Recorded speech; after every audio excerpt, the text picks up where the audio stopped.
Hey everyone, welcome to another episode of the DLC Drop podcast. It's my pleasure to welcome legal professional and author Justin M. Jacobson. He's going to share his background inside and outside of the esports industry from a legal perspective, and he's going to tell us all about the process of going into writing his book. Let's talk to Justin. Drop in the untold stories of industry leaders, influencers, and insights on future innovation. I'm John Davidson, and this is the DLC Drop Podcast. All right, Justin M. Jacobson, welcome to the DLC Drop Podcast. It's a pleasure to have you. Thank you for joining us. Thanks for having me. I'm happy to be here. Absolutely. So I think, you're not our first author, but you are our first esports author on the podcast. And so I'm excited to dig into your background, the background outside of esports, within esports, and the process of you writing this book as well. So to get started, you are an esports and entertainment attorney. Tell us how you got started in this field. Yeah, so as you mentioned, for the last decade, I've been esports and entertainment attorney, working with professional gamers and musicians and athletes and producers and fashion designers, all kinds of creative people, handling all their legal and business matters. And, I kind of started in the more traditional entertainment and music and sports world, and really in the last 5 years kind of expanded into esports and gaming, working with different talent agencies, different teams, different players, and just really kind of getting used to doing all the deals and what was kind of associated from there. Currently, as you mentioned, I wrote a book, The Essential Guide to the Business and Law of Esports and Professional Video Gaming. And actually this semester I taught the class at University of North Carolina, Wilmington, where we actually, used the book. So that was really exciting. And Cool. Also last year I was brought in by Ford Models, which is, those who are unfamiliar, it's a traditional high-end talent agency. And they brought me in to create an esports and gaming talent division under their, digital influencer platform. And in that role, I handle the day-to-day management and development of over 20 different gaming talents, including pro gamers, streamers, coaches, casters, and some other personalities. So really kind of an evolution from starting working at, different record labels and at MTV and managing DJs, and really kind of that start of the entertainment world. And then went to law school. And when I left law school, I kind of started on my own voyage, working with different players, whether they're, NFL players, MLB players, NBA guys. And from there started to work with fashion designers and cool painters like this one, and just a lot of really unique creative people, helping them with all their, legal matters. So I focus on contracts and trademarks and copyrights and, business and LLC formations and immigration and taxes and wills, and just really everything that relates to the operation of, the talent as a business. Absolutely. You mentioned the painting behind you. So those watching the video here, tell us who is the artist who did that painting? That's incredible. So that's Misha T. M. Dodd. He's a Ukrainian artist that I've based here in New York City that does a lot of cool stuff. MishaT.com. So check it out. Nice. Love the shout out. So I think one thing that's awesome about the legal profession is as far as I see it, it's a direct application to esports, and it's so needed in esports. A lot of times you have these, I call them complementary experts. They're people from outside the space who have business experience or other things that aren't endemic necessarily to esports, but they're needed as we grow our industry. A lot of times those disciplines need to be adapted, or you have to have a really nuanced understanding of what applies and what doesn't. Now, I'm not a lawyer, so you can correct me from my amateur perspective, but does what you did in traditional sports directly apply, copy and paste into esports? Well, I think that what's really nice about it, and what I noticed early on, is especially working from the talent side in esports and gaming, is there's a lot of similarities in the legal matters and kind of even the way you approach development. The same way you might protect a gamer tag with a trademark, you would do an artist or a DJ name or a clothing brand the same way you would do an esports team.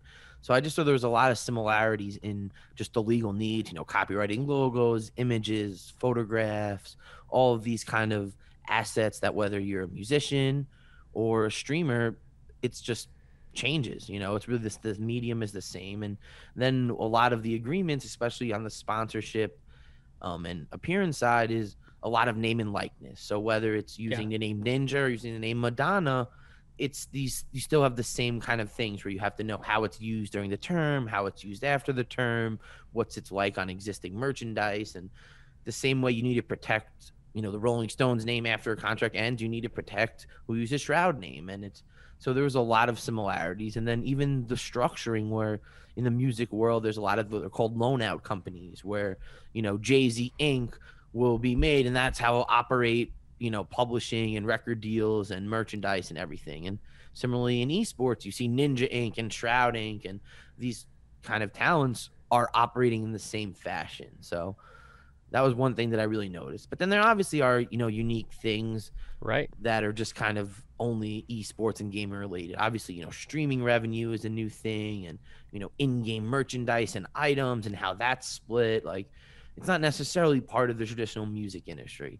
Now, as it's evolved, where you have a Travis Scott Fortnite skin or, any of these other in-game assets, those that might play in, but it's only because music evolved to esports, not the other way around.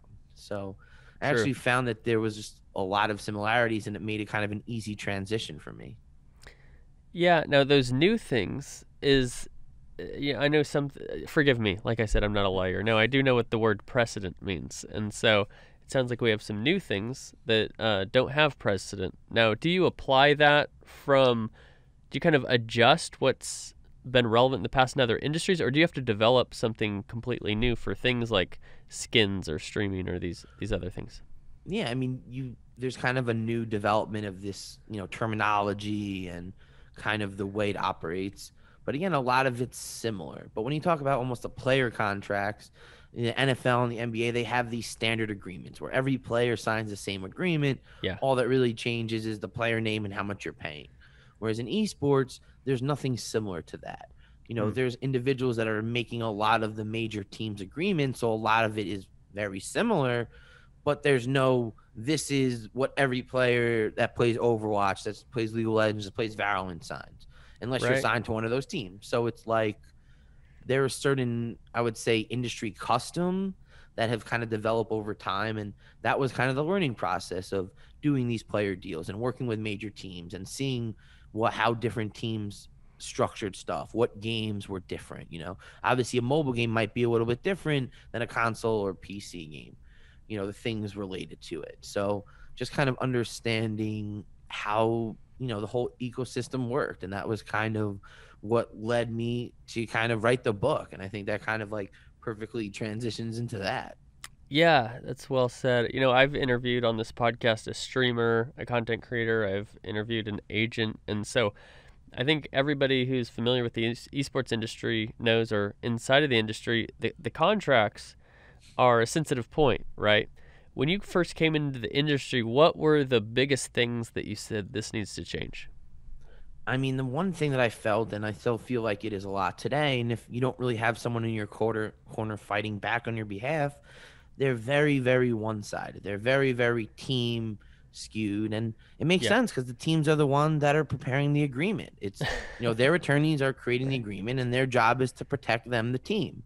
And as a player or a talent or a streamer, your job is to, whether it's a manager, whether it's an agent, whether it's an attorney, whether it's anyone that's your representative or you yourself, you're supposed to negotiate on your behalf. And I think Of that's course. like probably the biggest issue I've seen is that a lot of players, especially the newer ones, they're just so excited to get paid and that someone's going to pay them to play the game they've been playing all the time anyway, that they just sign whatever, or they're Yeah. not willing to fight back on something that maybe they should. And I think that that's why a lot of the agreements that might be out there are very much skewed one way as opposed to being a little bit more towards the middle. And that's kind of where someone like me comes in, is understanding, okay, well, 5 other teams are letting me do this and I've gotten, so let me try it. And, understanding that you're not going to get away with the same agreement that you did 3 years ago Right. because people are pushing back and we understand the industry a lot better than we did now. And, it's evolved where you have these franchise leagues and you have multi-millionaires, billionaires invested where you don't have to worry about where the paycheck is coming. These major orgs, especially at the tier 1 level, they got $50 million. They have huge venture capitalists or, moguls, entrepreneurs tied to it, where it's like the $2,000 salary you're getting. Like Right. no team that's real is skimping you out on salary. But Good we point. know historically there was a lot of issues in esports with people not getting paid, this and that, and we Right. can Google that and go through that. But I think as it evolves, it kind of goes with it, where the agreements are obviously very slanted towards, the team, which makes sense because they're, have the leverage because they're paying you to perform for them. And, it's kind of like the record label thing. And that was like the other similarity where it's like, as, Mm, they're the record label when you're getting signed to them as an artist. And as a 360 deal, they get a cut of everything. And that's kind of what these agreements are like.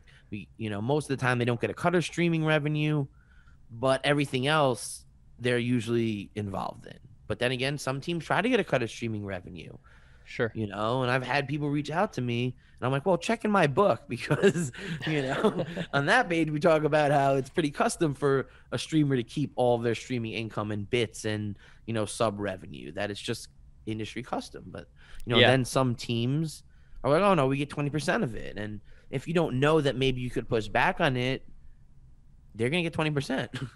Yeah. I liked your point. That's a power move right there. Read my book. Um, that's pretty good. I think what we're seeing in esports, it happens in every industry, right? The people doing the work gain more leverage over time, right? At first, there's and we saw this in the Industrial Revolution, and unions protecting workers and things of that nature. And I think you're just seeing it in a more sped up development of people who control leagues and control teams have all the leverage, and then very quickly that's becoming more balanced. And I think it's a good thing for everybody that these contracts are becoming more fair. My next question for you is, we've seen so much growth, so much evolution over the last handful of years, but what do you see is still a challenge or still needs to be worked on today in esports from a legal perspective? I mean, I think the biggest thing is really just players, talent themselves really understanding that what they're signing has real implications and is really Mm, going to have effect on their career. Because I've seen some agreements and I'm just shocked that people sign them. And then I see 10 other players on the same team signing it. And I'm just like, did you even read this? right? And, there's been agreements for like, tier 2, tier 3 orgs, lower ones, where I've told the client, like, you can't sign this. Like, this is absurd. Yeah. And it's just kind of like, I always use an example because this just is the epitome of the scene.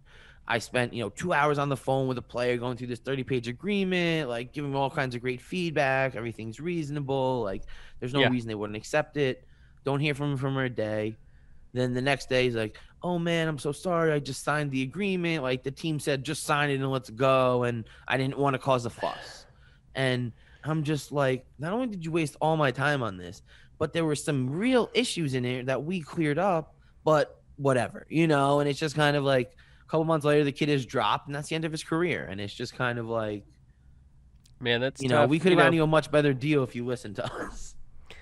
Yeah, I think in the traditional sports industry, it's a little more common that an agent is, gonna handle all these things for a player. And I could see if I was a 19-year-old and I think I'm about to have my opportunity, right? And I love these guys. I love this team. They're giving me my shot. Like, of course they're gonna take care of me, and I don't want to jeopardize it by trying to negotiate, right? And sometimes negotiation can be viewed as, oh, then they're not gonna sign me. They're not gonna do this deal, I should just do it. But that's not actually the case, and it is so important. I'm glad you brought that up, to do the due diligence, to not be intimidated, and not do the same thing that we do when we update our smartphones with the next iOS, of not reading all this stuff. In fact, I even wonder if that's part of this culture of like, oh, I just signed it, is we agree to so many things on a daily basis.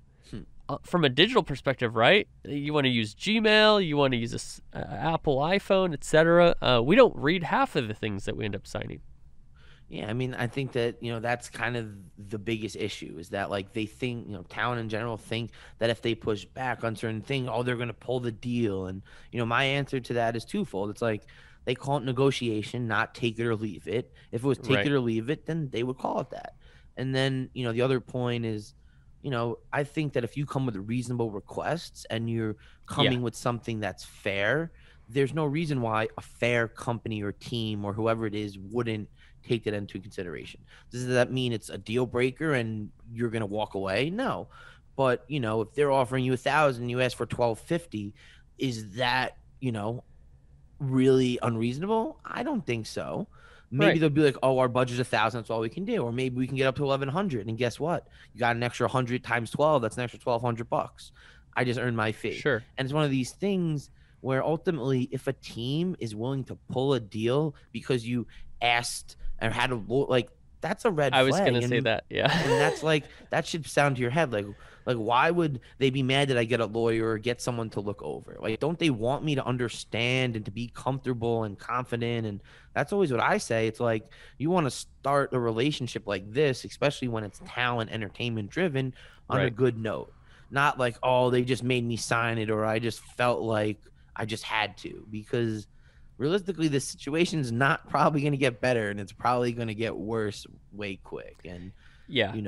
they people just have to realize that. And like, yeah, if they're offering you 1,000, you ask for 20,000, that might be insulting, and they might just pull the deal because we're in different hemispheres. Right. But if it's like, they're offering 5,000, you ask for 6,500, it's not unreasonable, and it's not like you're saying I need this or I'm not. It's the negotiation. It's like they almost give you less money, maybe knowing that you're going to ask for more so that they can go up, Right. and you might not realize that. And that's where, the years of experience and understanding, what's going on here happens. I talk to teams all the time. They're like saying a budget. And then when you get the agreement, the term isn't the number we were talking about. Yeah. And then it's like, okay, well, then you try to push it up towards that number. And they're like, oh, well, we can do it. Or, oh, we went back and looked and blah, blah, blah, blah. But like, you just have to try, but with a reasonable request. I think Sure. that's the way to do it. And worse comes worse, they say no. And it's just like, if that's something that you're okay with, then you will sign. And if it's like, oh, this is make or break for me, like, sometimes they have a really high buyout or, it's a 3-year deal and there's not a raise, or it's like, Yeah. that might not be a good deal for, you. And you have to understand that you have to try to sign something that you're comfortable with. And I think, like you said, a 19-year-old is just doesn't want to rock the boat, but they don't realize 3 or 5 years later, what they signed as a 19-year-old is probably going to have some impact on them. And if they didn't do it Yes. properly, it could be a problem. Yeah, it connects with traditional sports in the way that in The Last Dance, which, I think everybody during COVID watched, a big piece of that was Scottie Pippen's contract. And that was a huge issue. Is I think if I remember correctly, he wanted to make sure that he got his money. When he had the chance, he didn't want to have the situation where maybe he got injured or whatever. And so he just signed this contract to get, and it was the minimum, and it was a really rough contract. I think also to compare to another point of yours, I've been a part of a lot of different deals through my career with working with different clients and things of that nature. And boy, do I see the red flags now when I'm negotiating a deal. And I can't compare it directly to a team and talent, but when I'm talking to somebody and when they're penny pinching early on, it means they don't respect your expertise. And when you have a lot of, I don't know, a lot of different issues where I've told myself time and time again, you know what, I'm better off without this deal. It might not seem like it today when I've got this money in front of me where I could get right now, but boy, 6 months down the line, I'm going to be so tired of this client. And if it's not a big budget, it's not even like they're making my life terrible for a lot of money. I'm not even making a lot of money with my life terrible.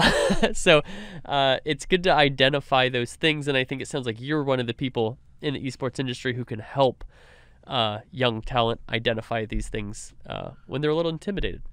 Yeah, I mean, that's the biggest thing, is that you have to realize that they want you, and that there is a reason that they're giving you this offer. And like I said, like they're expecting you to come back with stuff. Like I've been doing, an attorney for a decade. I've been doing, deals for, 15 plus years in this stuff. So it's like, Yeah. I know that most times you don't sign an agreement as is. There might be like a little 2-page NDA or, a certain standard, whatever, that doesn't really matter. But if it's like a real deal that's going to, especially employment related, sponsorship related, something that Yeah. is exclusive and impairs your right to do other things, you have to be important. You have to understand it. And, you can't just jump at it because you think that, oh, this is, the end all be all, because it might not be. And that's why you have to understand what it says. And, let's be real. How many people can read what a 20, 30, 40-page agreement and understand it? Like, Yeah, it takes especially a time. legal document that appears to be in a different language at times. Yeah. Last thing I'd say here on this topic is simply what I've learned too. One of my favorite quotes in negotiation is the person who's willing to walk away wins the negotiation. Now, sometimes that means you don't get a deal, but you didn't get a bad deal. And sometimes winning is you have this talent, somebody offered you a contract, you didn't take it because it wasn't a great opportunity for you. Guess what? That doesn't mean that you're not going to have another better opportunity with somebody else, and the best thing you can do is turn that down if they're not reasonable. Yeah, like I had that exact today, yesterday and today with a client where we were talking with someone and we were on the phone with them, and they were just had an outrageous request. And like I talked to my client today and I'm just like, you can't do this. Like this makes no sense for you. Like I Yeah. get it. They're trying to, push you into it and make you feel how great and how it would be a huge mistake for you to miss out on it. Yep. That's just because they want you to do it. And, they want you to do it how they want it done. And, ultimately you're going to spend your time and effort on this. And it's not something you're going to be happy with when you could spend your time and effort on something else. And I think that, as you go up the ladder, there's only so many hours in the day. So if you're spending 1 hour on one thing, you're not spending on something else. It's a great point. So you've obviously we've gone over your experience, which is very beneficial in the esports space, but not everybody goes through their career and one day says, I should write a book on this. How did that pop up for you? Well, yeah, I've always kind of been involved in the academic space. I used to teach a music business class, and now I'm teaching esports classes and writing different articles for different publications. So I always enjoyed that part, and I kind of got to a point where I was like, okay, maybe I'm going to start writing a bunch more articles. And then I was like, why don't I just write a book? Like, why would I, siphon out all this information piece by piece when I can maybe just, bring it all together in a more cohesive thing? And I felt like there was definitely a void in the information that was out there. It was, Sure. something, especially coming from, the legal and business side of the industry that, the book is kind of focused on. I felt like there wasn't really much out there, and what was out there just wasn't as in depth or, teachable as it needed to be. Yeah. So it kind of was like, I literally sat down and opened up a Microsoft Word and just started typing. And it was just like, as I'm typing one thing, something else comes. And as you're researching, like, it's like a puzzle that you're kind of piecing together, where it's like I had like a general outline of what I wanted to talk about. Yeah. But as you're starting to write it, new things come up. And, Right. oh, well, I didn't think about that. And maybe this is the way to break it down. And, it kind of just starts becoming and evolving over time. And, and then it's like, I had this manuscript and I submitted it to some publishers, and then you got feedback from publishers. And then based on that, you make more tweaks. So it was really interesting. So what was that timeline from first? How long was it from you opened Microsoft Word till you sent it to a publisher? And then what was the timeline from when you first sent it to a publisher to it was getting printed? So yeah, I would say it probably took about a year to kind of write the whole thing. Just, I wasn't, doing it every single day. It was just kind of something, oh, I have 2 hours to kill. Let me, work here. And it was just kind of something that I was doing over time. And then kind of COVID happened, and it gave me a little bit of time to really kind of focus on pitching it. And There at you that go. point, it was like, one of the publishers was interested, and I kind of submitted the manuscript and they gave me feedback. And then from there, it was about a 6-month editing process with the publisher where, I would send the manuscript and they would edit it, and then I would approve their edits and add more. And then it would go to like what the vanity would look like. And it would just kind of be a process where they would send me with the cover and the back cover and all these different parts of it until it was done and released. Cool. And did you have any experience with book writing before this, or did you literally say, I think I'm going to write a book on my computer, and you did that, and then you started reaching out to cold calls, cold emails to publishers? Yeah, literally, I just decided that I was going to write a book. And, Cool. I've obviously, from my practice, worked with authors and different people where we've, shopped work. So I understood the mechanism. So I knew how to find the right contacts. And I Yeah. literally just the kind of pitch email that I would for a talent where it's like, I'm Justin, this is who I am, this is what I'm working on. Here's, chapter 1, or here's like a synopsis of it. If you're interested, let me send you more.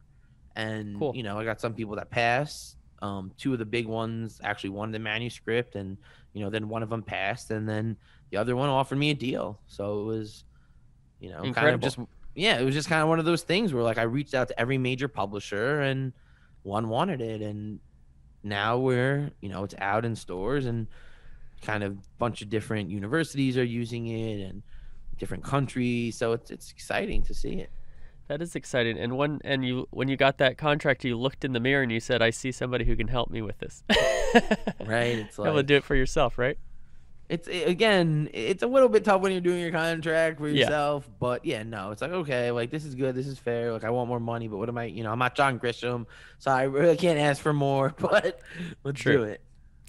That's great. So what, going through that process from somebody who had never done it before, and now you've gone all the way through it, what are some tips that you can give our audience who are thinking about wanting to write a book of their own? I would say that the biggest thing is you have to be willing to put in the work, because it's one of Mm. those things where like, oh, well, maybe I need to explain it, where it's like, well, maybe I don't need to go in and, like, I think that was the biggest thing, was pushing myself to go that next level where you can Mm. have a very facial kind of explanation of things. But I think where the value in is kind of expanding and really elaborating it. And I think that was something that I kind of felt on the second, edit. Where the first edit seemed a lot like I was just kind of making the roadmap and really kind of planning out what it was going to be. And then once I Yeah. really kind of focused on each section, like, okay, well, I can add this and this comes here. And, what about this? And it just kind of was kind of know that you just have to be aware that it's going to evolve, and you have to accept it and go with it. Where it's like, oh, like Good now I have point. to write another paragraph on something because I mentioned it, and if I mentioned it but I didn't explain what it is, I need to give you more background on it. So it's just kind of one Yeah. of those things. We're just accepting that it's going to change, and that, I mean, even the whole entire structure of the book, I had structured it one way, and then as I was Uh-huh. writing it, it just seemed to make more sense to structure it a different way. And then maybe I was like, oh, I don't know. It was like kind of like going back and forth with it.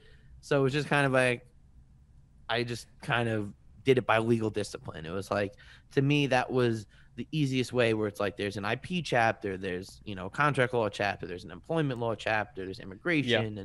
And it was just, because I could have done it where it's like, okay, this is stuff that relates to gamers, this relates to teams, this is really, and kind of break it into the 4 major players of the ecosystem, I call it, and just kind of talk about every legal matter that applies to them. And so it was just kind of like deciding, am I going to just have like these 4 mega chapters, or am I going to kind of be like, okay, copyright law, as it applies to gamers, as it Right. applies to teams, developers, publisher, and that was kind of the way I went with it. So Yeah, that's a great point. I think I'm in a situation, a lot of times I write something and then I'm presenting it, right? So I'm adding context verbally.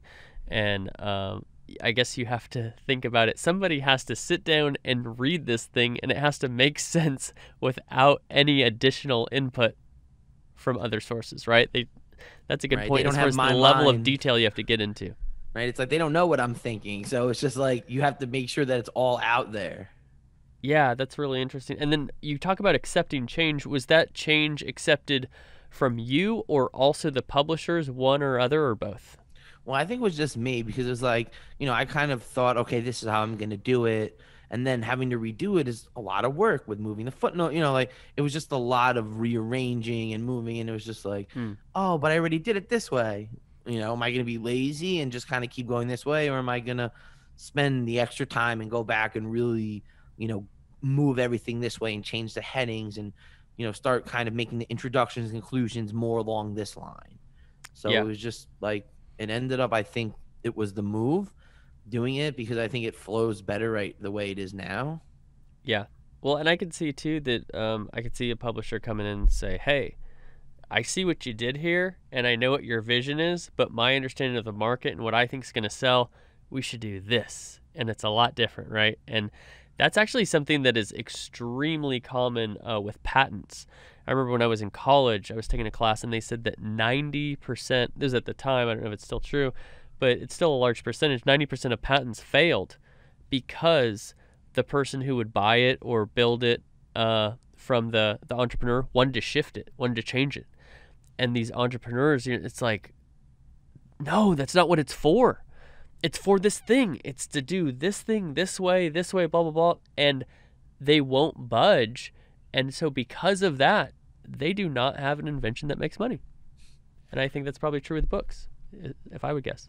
Yeah, you got to adapt to the market. Like, if it was very legalese, I think it would Yeah. be very limiting in where it could go. And that was, the tone was much more for, you know, anyone. Like, whether you're an Good accountant, point. whether you're a gamer, whether you're a team owner, like, an 18-year-old kid who wants to start a team or run an esports event, you pick up this book, you're going to understand the kind of licenses you need, the kind of things that the technology that you have to write the rules, like, you have to get a license from the developer. It'll kind of start laying out all of the things so that you can actually operate properly. And I think that was the idea behind it, because if it was just really legalese, it would only really be for lawyers and law students, which would have been very limiting in what I was, going for. Yeah, it's a good point that you need to know your audience and who you're going after. If you did want to target lawyers and legal students, you obviously would want to write it very differently, but it sounds like your book, you want it broad, you want it to be easy to read and for people of all backgrounds to be able to understand. So Exactly. understand that audience is a key piece there too. Another question as far as this book writing stuff, who is the type? What is the type of role that people should be reaching out to if they want to be get their book published? Who is that person when you're looking at the titles on LinkedIn or you're looking for somebody? Is it the editor? Is it somebody else? What is the type of person that takes those requests? Well, yeah, I mean, I actually, I did a lot of research, and there's pretty much four major publishers probably in the world that kind of own a lot of everything. So Yeah, if you go to their websites, they have, a submission page or like an editor page, and different individuals are responsible for different genres. There's a fiction writer, there's sci-fi, there's, you know, more legal stuff. So it's kind of like I literally a lot of their emails are there, or yeah, if you're savvy, you could find one email and figure out if it's J.Jacobson at Universal or yeah, Justin.J or whatever it may be. And it was just kind of finding the person who handled that kind of book. So it was like reaching out to the person that did sports and entertainment and media and tech and gaming and kind of these things that were kind of related to it, because there was no esports department or kind of gaming division. But I was able to kind of go in their kind of gaming and tech wing, where they have books on coding and video game development and those kind of things. So to talk about esports business wasn't totally out of left field, because they're already familiar with video games and some of the legal matters related to it. yeah. Well, I really appreciate that. That's some great insight. Question for you: we're in a very opinionated space, right? And so I'm curious of some of the feedback once the book was released. I mean, it takes a lot of courage, to really to put this in print, to say I'm putting myself out there. This is what I believe, etc. So I really commend you for that. And I'm curious. I'm thinking it's probably some positive, probably some negative. But what was some of that once that thing was out there in the world and what you were hearing, whether online or directly? Well, yeah, I mean, most of the people that have talked to me have really been positive, and I think the biggest things, and I would say probably even before it was out there, was kind of esports and gaming is shifting so much. How are you able to write something that actually will have value. Yeah. And, that was something that I was thinking about the whole time, because I was always envisioning this being a teachable kind of, material. So the way I kind of looked at it was, at this point, after, decade, 2 decades, three, however long people want to say this has been going on for, it's at least a decade plus. When League of Legends and Dota 2 started to really take over, everything has kind of followed suit in the last few years. Yeah. So whether it's a decade before that, or even earlier than that, back in the 70s and 80s and 90s, we're talking about, several years. And the kind of way I looked at it is, there are really established things the same way there are in the music or the sports world or the fashion or any of these other talent-driven worlds. While things are going to change and more things may come, these things aren't necessarily not going to be part of the equation or just magically disappear. So I was Right. kind of focused on the things that I felt like would be here 5 years from now or 10 years, like that, it's just kind of ingrained in the infrastructure. Sure. Things like sponsorship money or salary for assigned to a team or subscription or ad revenue. Like, these are already really built into this ecosystem, whether you're on Twitch or Mixer or Facebook or Caffeine or whatever the new thing that comes out in 10 years from now. The idea of a platform digital currency from your fans is going to be a Yeah. part of a business model in some fashion. So being able to kind of identify these things, the idea of merchandise, whether it's physical merchandise like a hat or a t-shirt, or digital merchandise like a skin or the NFTs and the digital collectible revolution, it's all interchangeable. It's still merchandise. It still has a logo or a gamer tag on it. It's Yeah. You're still making a percentage of it. It's still income for you. Like, I don't think all of a sudden people are going to stop making merch, because it's like every other industry has merch. Good point. So it's just kind of like, that's where the textbook comes. It kind of gives a baseline, and it's not really meant for people that are really doing this at a high level. It's not really meant for my colleagues, the people that are Right. doing these major deals all the time. It's for the next kid. It's for me starting out, 5, 6 years ago, trying to understand what this is all about, what my crash course is going to be. Where, there's, in the music business, there's called All You Need to Know About the Music Business, and it's written by Donald Passman, who is, Janet Jackson and Michael Jackson's lawyer, Taylor Swift, like mega Hollywood entertainment lawyer.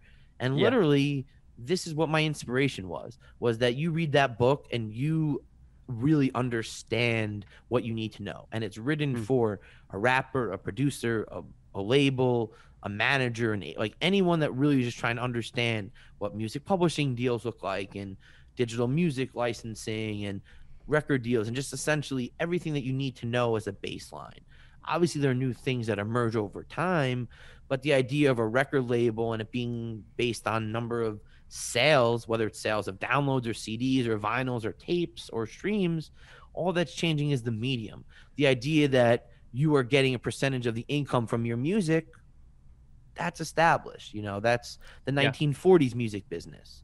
So that was kind of the way that I thought about it. And, where academia comes is the live lecture that you're talking about, is being able to add extra information, being able to kind of Right. segment what's going on. And as a teacher, that's our job.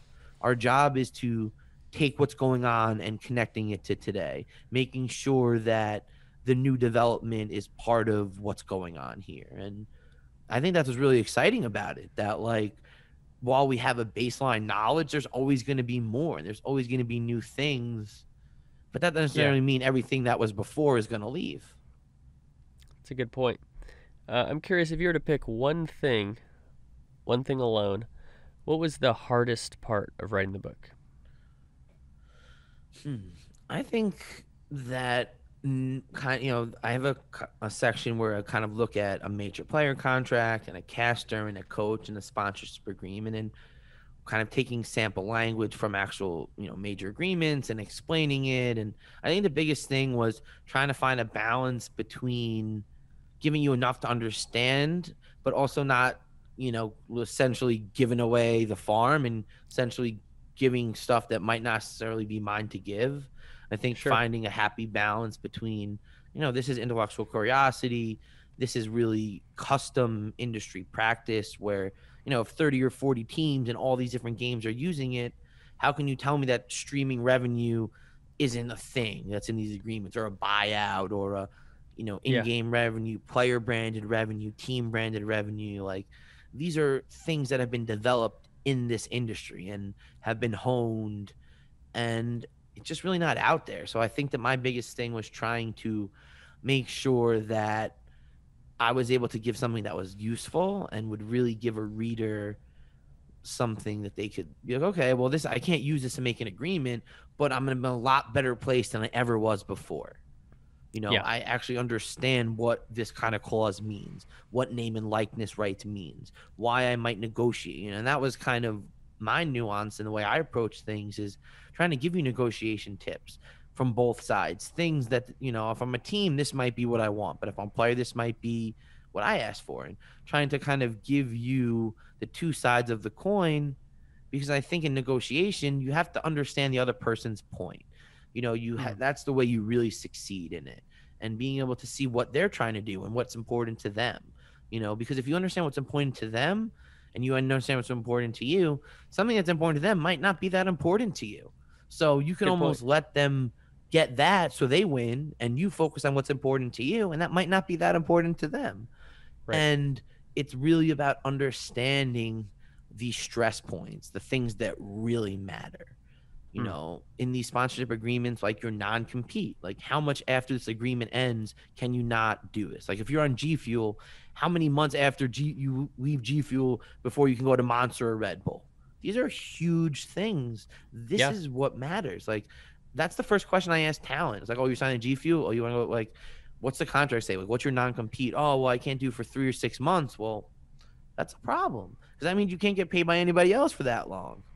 So it's just Yeah. kind of like, these are the things that should matter to you. That was actually a huge issue with a bunch of Nike shoe designers who went over to Yeezy and over to Adidas. That, yeah, I mean, some of them, they just paid them to go fishing for a year.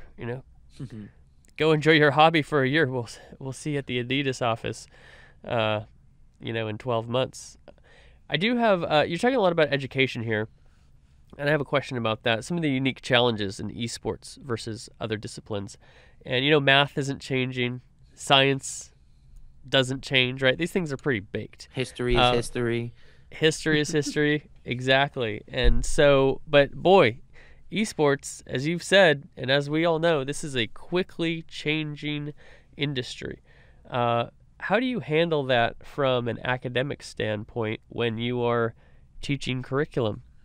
I mean, I think the biggest thing in, any class that I would teach is kind of bringing in current events as well as the lesson. I think that it's really important, especially in this kind of rapidly changing world, to kind of know what's going on. Say, the pulse of the week, where it's like, okay, these are the 5, big deals of the week, or like, this is the new story. Because I think, whether it's entertainment, music, sports, while it doesn't move necessarily as fast as esports and gaming might, you have to know what's going on, because that informs you for how you're supposed to operate. Yep. Like, especially coming from this talent world, when I see a new brand getting to the space that wasn't in it, I'm really interested. I want to see, who's, what people brought it happen, what professionals, what team, who they're working with, why this is happening. Because to me, if you're able to bring a new brand in that wasn't in the space, you must have done a really good job. Brands that are in the Right. space, they're pretty easy to sell to because they already get it. But a new one, it takes a lot more. Like, I would say the first couple years of doing this, all I did was explain what esports was, how you do, like what Twitch is, why this is valuable, and it was just really an educational process. And Hmm. then the whole ninja and all that stuff happened, and everyone's like, Fortnite Ninja, and it's like, I don't represent Ninja, but I do represent Fortnite. It's just kind of like, it was a lot more on their radar, and just over the last few years, it's really gotten even more so. So, it's almost one of these things where you have to know what's going on for you to understand the full industry. And I think that whether it's looking at Esports Observer, Esports Insider, or really any of these outlets that are reporting on what's going on, Yeah. that's how you're able to stay on top of it. What do you think you've had a lot of experience, you said, explaining esports to people, especially from the legal perspective. You wrote a book on it, quite literally. What do you see as something that outsiders get wrong about the esports space? I mean, I know the low hanging fruit is, esports versus gaming and how, they're different. And yeah, I mean, I would say that, esports is under the umbrella of gaming. And the way Yeah, I kind of say is like you're esports and gaming. It's, yeah, you're a professional, but the people that I'm looking at, you also have more. You're also more of a personality. So I think explaining to them kind of how it works. I would say the biggest hurdle has been kind of the different social media platforms and kind of where esports lies versus the more traditional entertainment world. And I actually had wrote an article about this a while ago where it's like we have the esports influencer dilemma, where naturally esports takes place in Twitter. A lot of larger followings, a lot of the conversation, a lot of the interaction is on Twitter. And yeah, historically, it was because there was no ESPN or USA Today reporting about esports. The only way to see the highlights, know who won, was to engage on Twitter, was to follow the teams there. And that's where, good if point. you look at huge talent, we compare their Twitter following to Instagram or something else, it's night and day. But Yeah, as coming from the more traditional world, and like I said, talking to a lot of these brands, they're very much focused on Instagram. Twitter right. doesn't get really good engagement. Instagram has the best engagement because these brands are more visually driven. Instagram is visually driven where Twitter isn't. Right. So naturally, you have a super megastar that has, a million, 2 million on Twitter, but 200,000 on Instagram. So you can't really sell him as a 2 million follower guy because, as far as they're concerned, they don't care about a post on Twitter. It Yeah, doesn't get Twitter isn't as relevant to the brand. They're like, hey, we we're, see people engage with us on Instagram. What is that following versus exactly. Twitter So, is less relevant. Yeah, and like good I point. even, in the article I wrote, we were talking about Burgesson, like super, super heavyweight star, had millions of Twitter followers. And maybe, back then he was maybe 250,000 Instagram. I'm sure now he's a lot higher, but considering he's probably one of the most notable and famous people, that he has way less than some random models on the Instagram models, it's shocking. But at the end of the day, these Sure. brands, their KPIs, their budgets is all based on Instagram. So I had a Yeah, lot of education of explaining like, well, Twitter is where esports is, and that's where all their fans are, and that's where the community, the people that you want, like you're targeting their fans, and they're not on Instagram, they're on Twitter. And exactly. I think that was probably the biggest education, was trying to explain, especially these more fashion brands, these lifestyle ones, that yeah, Instagram really isn't where they lie. You can have it, but their followings are much smaller predominantly. And it's funny because like I was doing a lot of stuff in the NBA 2K League early on, and I was really, because like none of these kids had Instagram. And literally when I Mm, started working with them, I was like, you have to make Instagram. And then you just saw a wave of every kid making one, and it was just kind of like one after the other they made one, because they started yeah. to understand that that was where the value was going to be. It's a good point. I think there's education to the brands, the non-endemics, and there's education to our industry and our talent, and both need to meet in the middle sometimes. To your point, these brands need to understand, like, yes, your fans are on Instagram, but the people you're trying to engage aren't there, and marketing 101 is pretty much go to the people you want to reach rather than pulling them to you. But And sometimes then it's on the, hard, these brands, especially these big yeah, companies, they're like, oh, well, we need Instagram, like this is what the deliverables say. Like we need 150,000 Instagram followers. And, like that's great that they have 2 million on Twitter, but, only having yeah. 10,000 on Instagram isn't going to cut it. Well, and then what's the engagement rate, right? A lot of times a micro influencer approach can be better because your engagement over following, right? You see that big number at the top, but how many likes and comments are on each post? That's a good point. And then I think too, I think you're pretty involved in this, helping talent understand how to work with companies, teams, brands, right? Is going the other way, saying, yeah, I understand your world is Twitter, these live updates, live tweeting tournaments and all of these things. But guess what? The people who are going to pay you, they value Instagram. And so understanding, okay, I can't always just expect people to come to me. I need to at least meet them halfway, if not going a little further.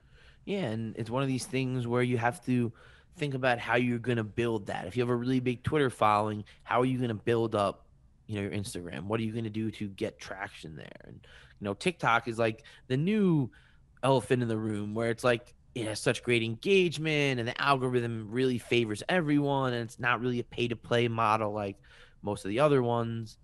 Yeah. However, a lot of brands don't know what to do with it. And like I've had conversations where it's like, we don't care about TikTok, or like, we only care about their Instagram or their YouTube or their concurrent views on Twitch. Like, it's such a weird and interesting time, because every brand has different directives, has different, what they're looking for. And it's like finding someone that fits into their parameters, because again, different talent have different places that they've been bigger at.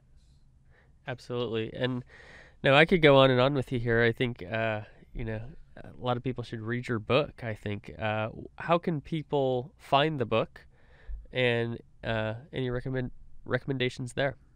Well, yeah, the book, The Essential Guide to the Business and Law of Esports and Professional Video Gaming. It's available everywhere, so you can get it on Amazon or from Barnes & Noble or Walmart. Literally just Google it and you'll find it. It's available pretty much worldwide. You can get it in an ebook or your Kindle, so definitely check it out. Absolutely. Well, I think that's fantastic. We'll link to it along with the episode as well. Justin M. Jacobson, you've done a great job educating so many people, both in the classroom, through your book, the content that you do, and helping our players, our young people, thrive in this industry. So I want to thank you for that. I want to thank you for joining me here on the DLC Drop podcast as well. Well, thanks for having me. And for everyone out there, make sure to check me out on Twitter, JustinJESQ. My DMs are open, so I'm always happy to, answer any questions you have. So feel free to reach out. Absolutely. Thank you so much, everyone, for listening. Definitely make sure to hit up Justin. Check out his book as well. We'll talk to you soon. Thank you for listening to the DLC Drop podcast. This podcast is part of the Esports Futuri Podcast Network and produced by Innovation Media Enterprises. Make sure you subscribe on your favorite podcast channel and leave us a review.